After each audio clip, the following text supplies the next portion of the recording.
Okay, today we're looking at Jeep Grand Cherokee rear diff motors. We're talking about fault code C2221, which relates to the ELSD, which is the rear diff motor in the back of the Grand Cherokees. I'll show you where they are, and then I'll tell you what everybody does.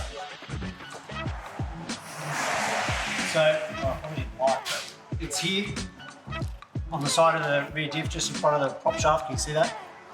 It's not hard to change. 4 little Allen keys and a multi-plug. But what we're getting heaps of is I've got forward drive warning light on, traction control warning light on, ABS warning light on. Comes in, we diagnose it and we say, hey, you need this rear motor replaced. And then we get, oh, but I've already changed that. I bought one off eBay and rah, rah, rah. Yes, you bought the cheapest crap you could find and now you put it in the car and it's not worked.